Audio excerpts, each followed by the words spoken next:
listener production. Welcome to the Motorsport Brief. It's Wednesday, the 17th of January 2024. There's a big meet happening across the Tasman this weekend. A few legends from Oz are heading over to take part in it and have a bit of fun in some seriously cool old cars. To talk about it, we've got a first-timer coming on the pod. He's already got some special silverware of his own in the trophy cabinet and is relishing the opportunity to drive one of the cars his famous father had a soft spot for. Hi everybody, Greg Rust with you for this edition of the Rusty's Garage Shortcast. Some quick housekeeping. J-Mac, James McFadden, came back on the pod last week, his third appearance. He's chasing the big one this weekend alongside a star-studded lineup, more than 100 other competitors at Premier Speedway in Warrnambool, the Grand Annual Sprint Car Classic. Good luck to everyone chasing that special prize in both Speedway and Australian motorsport for that matter. This Friday we'll drop our next feature episode with respected driver manager Greg Siddle. There's some terrific stories in that one, from working with Larry Perkins in the early days in Europe to managing Nelson Piquet, how he helped bring Niki Lauda to Australia in the 80s, and Pee-wee's close ties with Mark Larkham and Sam Michael that he still has to this day. Both of those two, incidentally, Larkham and Michael, are already in our Rusty's Garage library. You might enjoy that. Keep an eye out for notifications when Siddle drops on Friday. Now, our guest today spoke to us just before jetting out to New Zealand. It was a nice night at his place. You can hear some birds chirping as he sat outside for the convo. And apologies for a little wind noise that may creep in too, but rather than try and make it all sound perfect, I just went with it. Incidentally, I promised Stephen Richards years ago that I wouldn't badger him about coming on for his full life story. He'll do that one day when he's ready. I've honoured that promise, so we're keeping things in this chat very much in the now.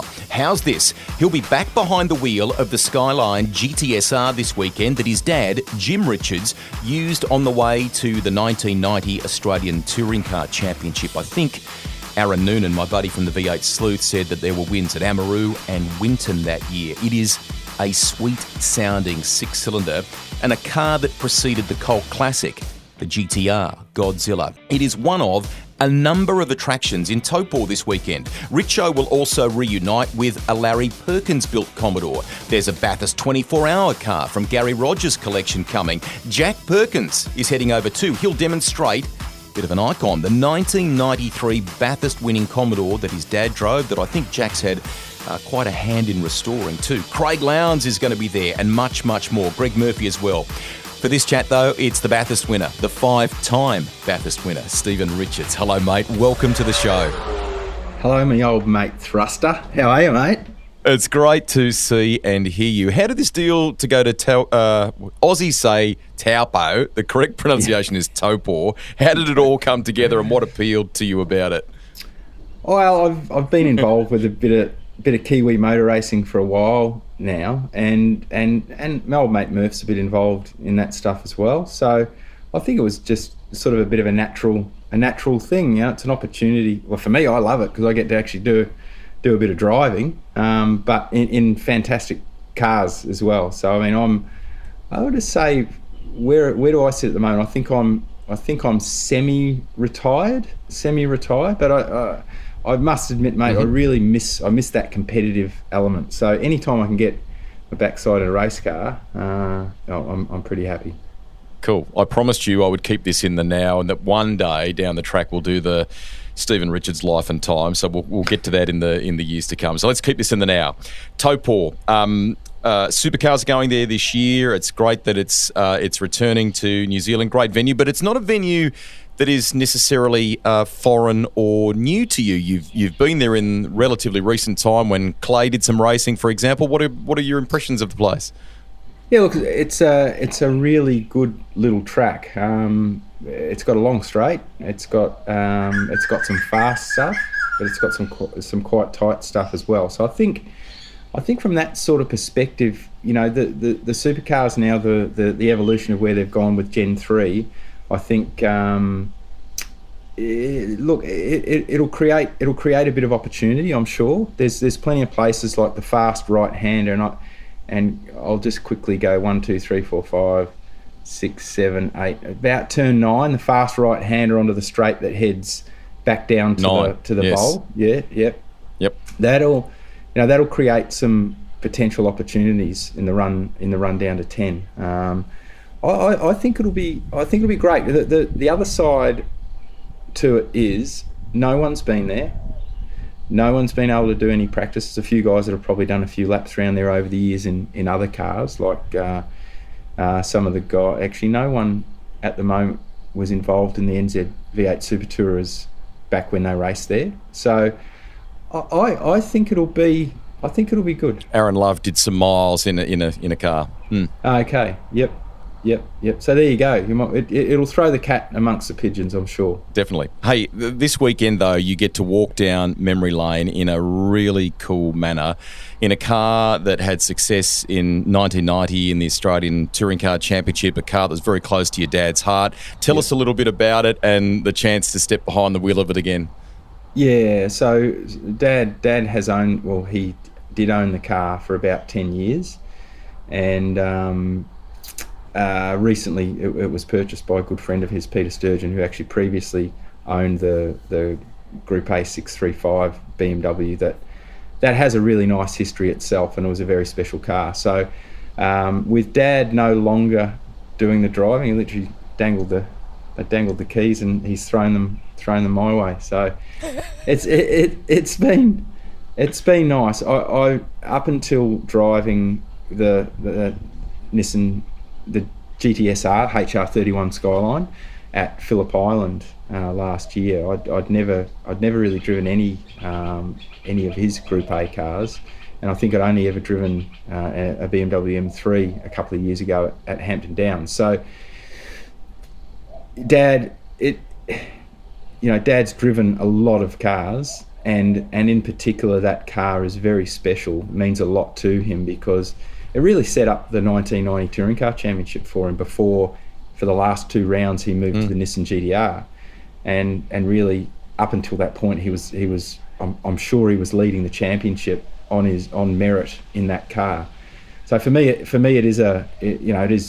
really close to the heart, and what an unbelievable car. They're a very, very simple car. No power steering, but the way that the power comes on, back in the day, the Group A cars, they didn't have really complicated. It was at the early stages of electronic management systems and electronic ignition, fuel injection systems that all combined in one sort of brain within the car. It's good fun. When it comes on boost, you know about it. Murph spoke about driving it at Phillip Island and or driving these cars. You did as well, and he spoke about it so fondly, Richo, about how cool it was to drive, the sound, the feel, and so on. I mean, I would imagine at the time you were a very, very young bloke when your dad was racing this thing. What sort of memories does it evoke, if at all? Yeah, I was just about to, but so I was still go-kart racing then. I was about to embark on my own sort of journey the following year through Formula Ford. And yeah, I mean, I've great memories, particularly from when Dad went from the Brock BMW team into Fred Gibson Motorsport for 1989 in the Nissans. And that was a car, and excuse me, for sure he was excited about. He knew what was in the pipeline and what was probably going to turn up with the GT-R for 1990. So I'm sure that that was one thing that excited him. But I don't think that they anticipated what they would actually be able to do with the car, with the HR31 in 1990. Now, by the time they got it to 1990, it was pretty well refined.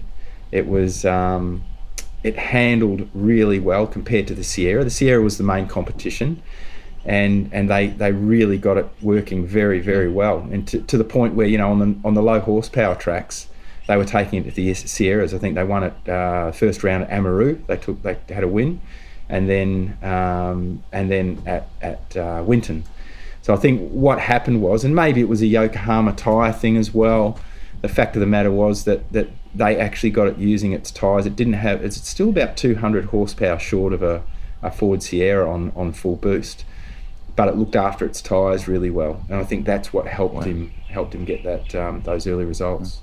This Taupo historic meeting's got a lot for fans to be excited about. People in Australia will be able to watch the coverage, and those in New Zealand we would encourage to come along to the event. Now, I don't think this is the only thing you're getting to drive, though. Is that right?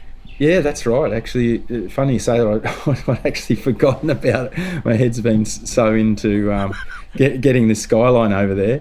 But yeah, fantastic. Like, my I'd have to say some of my fondest memories in Supercars when I joined Larry Perkins' team in 2002, and we at the time, I guess I'll just bore you with some details, but Larry, for the first time in a long time, probably in 2001, it's really started to open his doors up to younger thinking and getting young guys on board.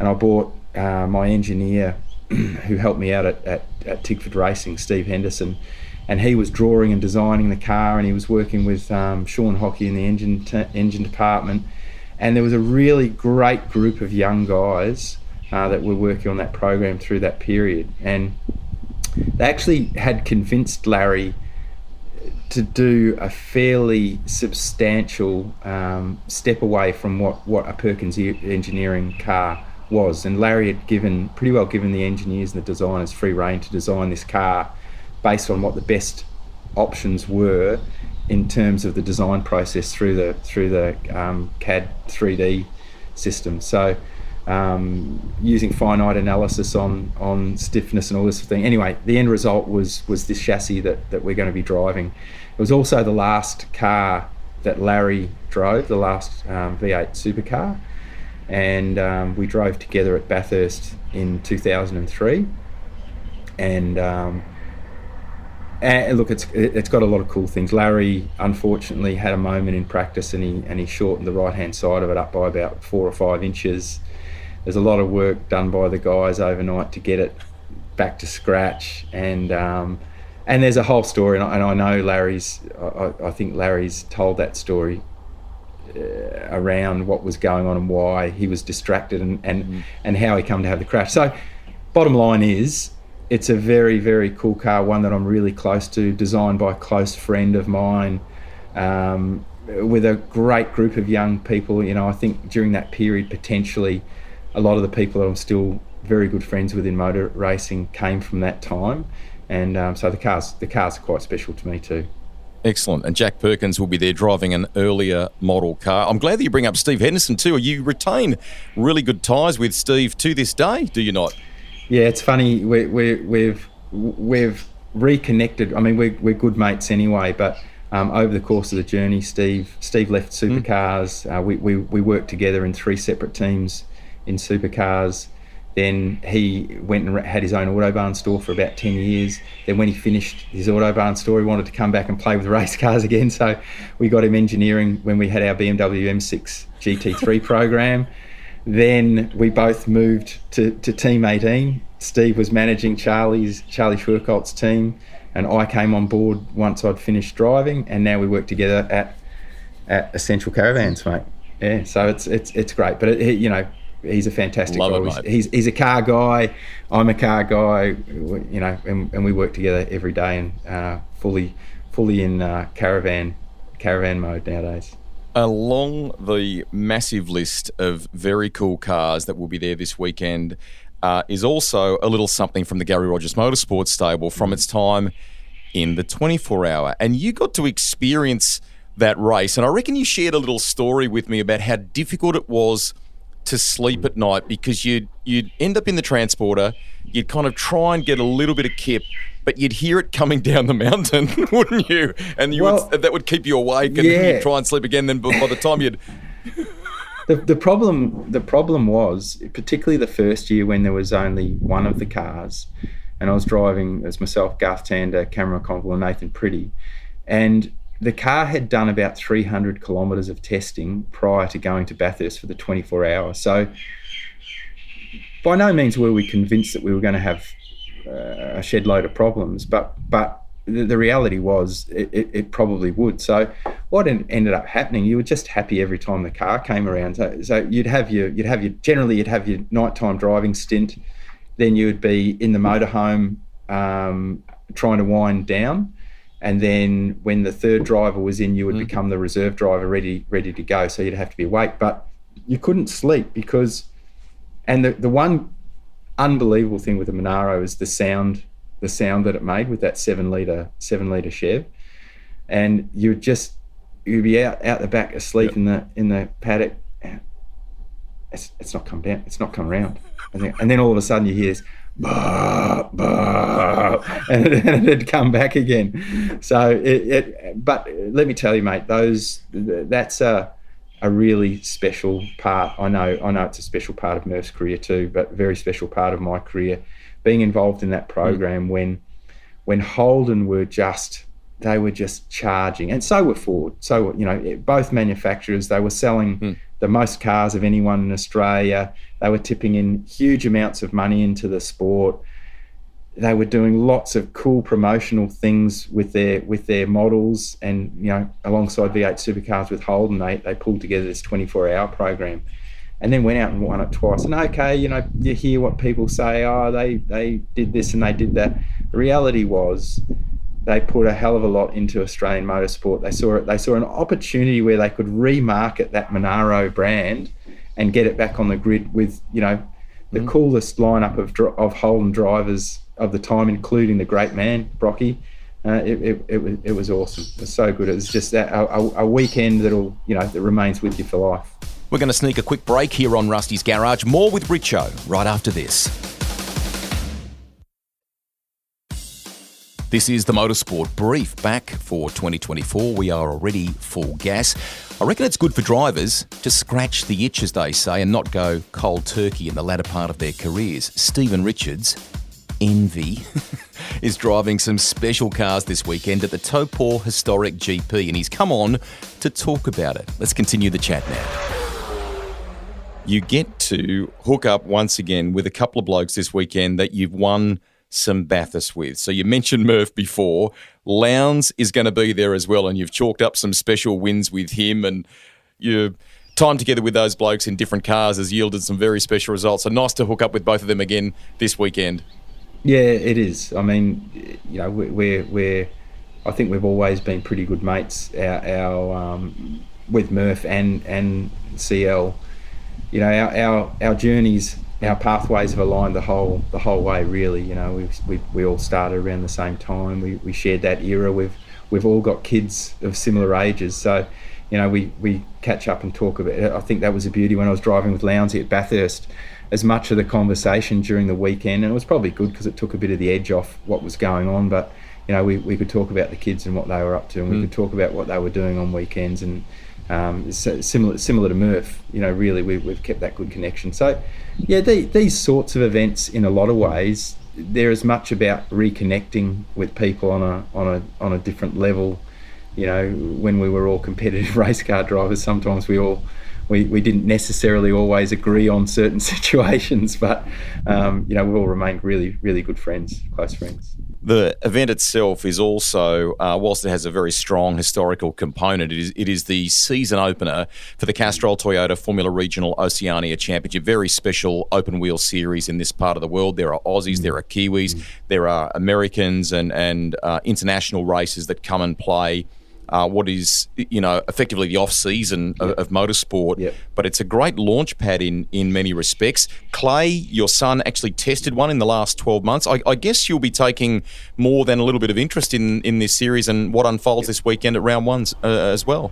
Yeah, absolutely. I think it's been proven, that this series in New Zealand has captured a lot of the current crop of talent that's racing in Formula One. So I mean, what a great situation to have, where when you're going through a European winter or a US winter, that you can jump down to the Southern Hemisphere in a fully recognised FIA category and get some runs on the board before you start your season coming into the European and American summers. So, what's been created, and the team, the Toyota guys down there, we've been involved with the TGR New Zealand series last year, and they're a great group of people, really well run, so professionally done, and lots of really good people working on it. And we, because of that reason, when we were sort of seeking out for Clay what the future held, I thought, value for money to put him in one of those cars for a day and work with the likes of the Toyota technical personnel there at Hampton Downs. It was great. So I'm really looking forward to seeing I follow all the TGRNZ socials. I've seen the level of drivers that are coming over. I'm really looking forward to taking that in. You mentioned, there about Clay having the test and so on. I don't know what you can share, Richo, about his 2024 plans. What can we hopefully see him doing this year? Because he had the chance to race in TCR on occasion last year, and he's done some great stuff in Toyota 86. What does 2024 hold, if you can share that? Yeah, look, it's very much a work in progress. We decided to take in the, try and shoot for the stars and see where we end up. Young racing car drivers, it's a reality around the world that finding the money is really, really challenging. And we've had a great group of partners through the Toyota Gazoo Racing Australia series for the last 3 years. And we got to a point at the end of last year where really, we're shooting for the championship for Clay, and we didn't quite get there, but he had some outstanding results, had some wins, pole positions, all that sort of thing. Look, it really, to be honest, Rusty, it comes down to how much budget that we can secure. We're there's no question we're aiming for Super 2. That's what we want to do. But we're not there yet, and we're still working hard on that program. But we've got plenty of great options, and I would not be. I just think the quality of racing and competition is so good in the Toyota Gazoo Racing Series around our world at the moment that if it ends up we're back doing Toyota Gazoo Racing, that's not going to be a bad thing, because it's really helped Clay's ability to go racing and in a competitive environment where you've got equality over performance in the vehicles. So we'll wait and see, mate. But yeah, look, we're looking at Super 2. For people listening that may be contemplating something like that, you won't find a more professional outfit to get involved with. So we hope that goes well, particularly for Clay, mate. And we know, like anything, you'll be on the spanners there. A couple to finish, if you don't mind. Just turning our attention to Supercars for a second. I worked on the Summer Grill series for Speed Cafe again, and Roland Dane said to us in a recent episode that he, in his view, in his kind of 2024 wish list, if you like, he thought it would be a good idea for Supercars to continue some of their domestic parity testing, runway style testing that they've done, perhaps in conjunction with the things they've been doing abroad in wind tunnels and so on. And I think, from memory, mate, in that conversation, he suggested you. He said, a really good neutral person with good technical nous that could drive both cars and offer the kind of fair feedback would be you. If that sort of role did become available, would that be something of interest to you? Oh, absolutely, mate. That sort of thing, and I didn't know that, but that's right up my alley. Like my whole, I guess, motor racing career, I'm very much an on the spanners sort of guy, even through, the years at Larry's and that sort of thing. So yeah, I'd be 100% up for that. I was very lucky to be offered the opportunity in 2022 to drive the two Gen 3 cars up at Bathurst, and it gave me a pretty good sense for where they were heading and how far down the track in terms of development that they had come. So if that was ever an opportunity, I'd certainly take it up. Finally, it's very hard to say prediction when no cars have hit the track yet. We don't know what everyone's going to be like for 2024. But based on some of the things you saw and that we learnt, the variety of winners that we saw, the kind of re-emergence of Ford even at the end of the year, what sort of stuff do you think we might expect in 2024 for Supercars? Well, the biggest one for me is, and I'm not getting involved in the parity debate at all, but clearly when one manufacturer, and it doesn't matter whether it's only a couple of teams, in in a two manufacturer series, you've got to be seen to have a quality. Now, Supercars do a great job with all the parity performance and the review triggers and all of that sort of thing. But I think what you're going to see this year is a more equal platform. To me, it's the emergence of Grove Racing. I really think that they are going to be a bit of a force. I do keep my ear to the ground quite closely with Couchy and Grant McPherson, because I've worked with them both before on multiple occasions. And I just think, this sport is so technically tough that in year one you're always potentially going to get, and it's no discredit to anyone, but you are going to find a team that hits that sweet spot before the other teams do, because they can't go and test a great deal now. They can't simulate as much as they used to. Their tools in the toolbox are less, so it's harder for the teams when they're literally testing at race meetings on different street circuits, fast circuits, different types of venues.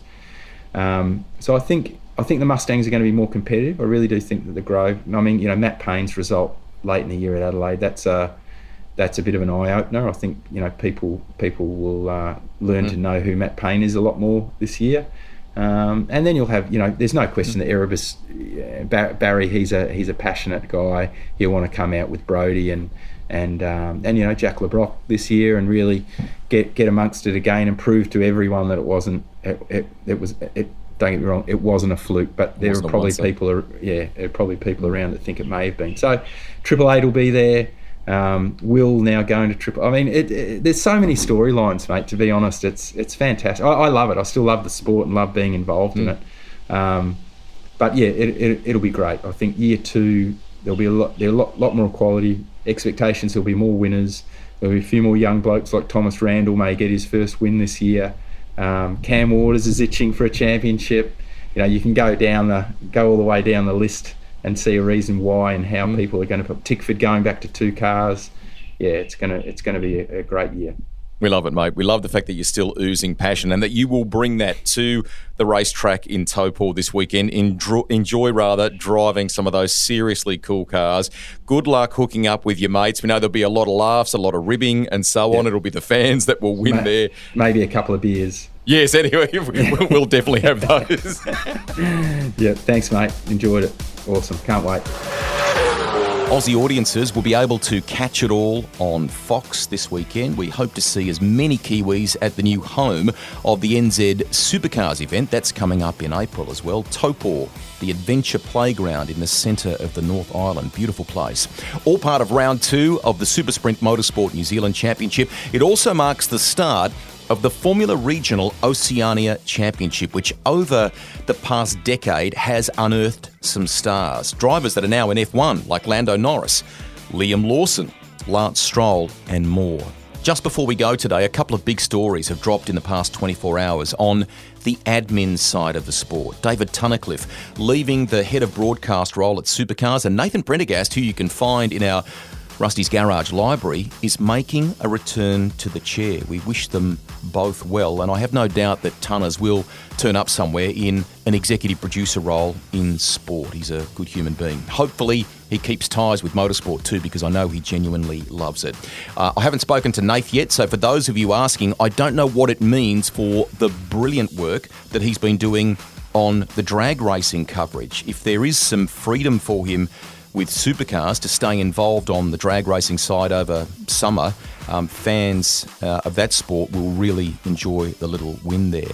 And best of luck to a colleague and friend, Michael Smith from Motorsport Australia, who's announced that he's heading overseas after a long tenure with MA. That's all happening after the Formula One Grand Prix in Melbourne. He's going to take up a position still within the sport, but on the other side of the equator. Go well there, MS. That is it for today. We're hoping to get Richo Abreu on the show before he heads back to the US after his awesome summer of sprint car racing here in Oz. No guarantees, but we're asking for you. We'll catch you next week, everybody. Bye for now.